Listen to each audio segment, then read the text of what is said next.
Yo, what is up guys, Ghost here, and today we've got a brand new devlog from DICE going into a little more detail on what to expect from Season 5 and the future of Battlefield 2042. I am happy to be able to tell you guys that the game has not been cancelled, so if that's why you were here, then there you go. However, future content may well not be coming in the shape of seasons, but possibly something else entirely, and we're going to get into all of that as well as the new Season 5 info in just a second. But first, as always, if you do enjoy the content, don't forget to hit that subscribe button so you don't miss out on any future videos. Thank you guys so much for your support recently, it really is appreciated. So starting with squad management here, as we already know, that's coming to the game as part of Season 5, but it will only release with update 5.1, not 5.0, so that is the initial Season 5 patch, so that means it won't actually be here next week. We are going to have to wait until 5.1 releases for that. Now the new map is called Reclaimed, and it is of course heavily inspired by Zavod 311 from Battlefield 4, and this time around we've gotten a look at all of the new flags. So you've got A1 here, which is built around a derailed train, and it's designed for vehicle and medium ranged infantry combat. B1 is called Supply Drop, and as you can tell, this is an area that vehicles likely won't be able to get into really, and it seems much more infantry focused, lots of terrain to play around, and potentially a good spot for helis to swoop in and mop up a few kills. C1 is called Turbine Hall, and it's an indoor infantry focused area, but it's got a caved in roof here, so similar to those areas like the ships on Stranded, you will be, susceptible from fire from above as well. C2 is then the sister building really to C1, the military storage, and it's basically like a large indoor warehouse. D1 is an abandoned bunker that's been carved into the nearby mountainside, and apparently there's a large central room with a smaller corridor that connects to it. Hopefully there's more than one way in and out though, and apparently this is going to be like the meat grinder infantry area of the map. And then finally E1 are the fuel silos. There's a winding road here that goes around through the flag like in a circuit, so this is going to be a great objective for tanks and faster transport vehicles. Also, since these are fuel silos, I'm going to assume that you can actually blow them up. Now, as for the three new weapons, we've got the new sniper, the XCE bar, the GEW-46, which is the G36C from Battlefield 4, and then of course the Desert Eagle. Now the G36C, it seems to have a fairly slow firing rate, so I think it'll be a higher damaging assault rifle, maybe not quite like the S4, but almost.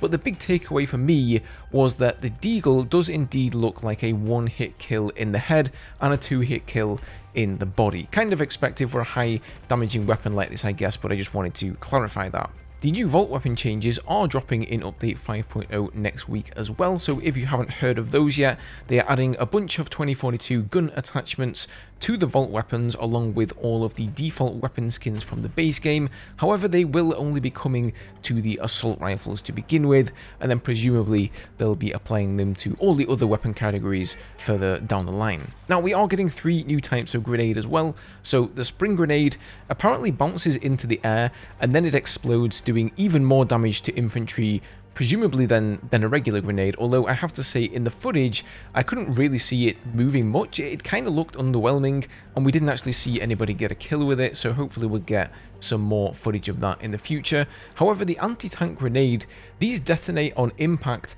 on vehicles, so those could actually be quite powerful.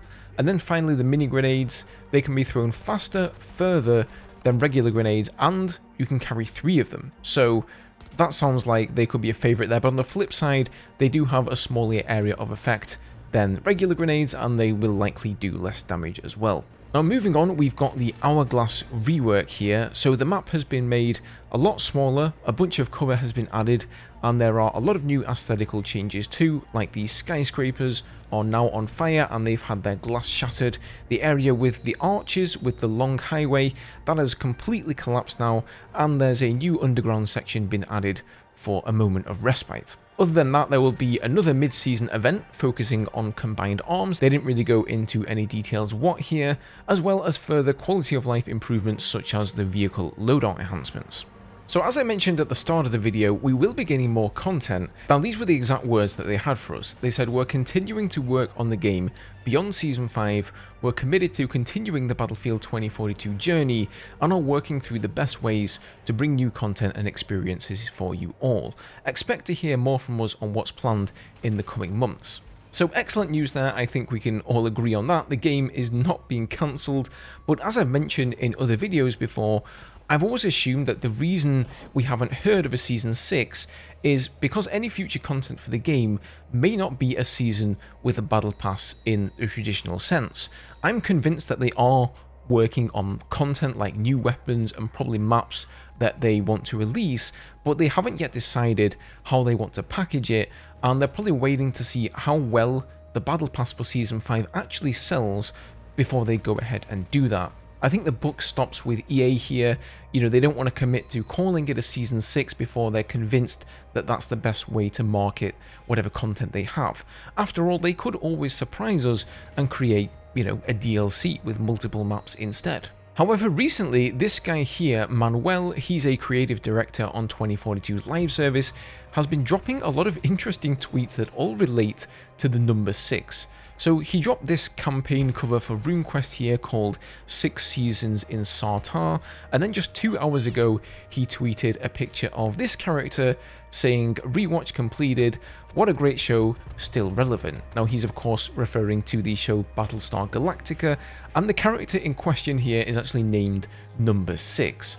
This surely isn't a coincidence, but nonetheless DICE apparently don't feel comfortable with calling whatever they have planned a Season 6, at least not yet. So I'm really looking forward to next week. Hopefully later this week we can get the full update notes for update 5.0 and I can bring you guys all the juicy details there. If you enjoyed the video, leave a like below, subscribe for more Battlefield, and I'll see you guys in the next one.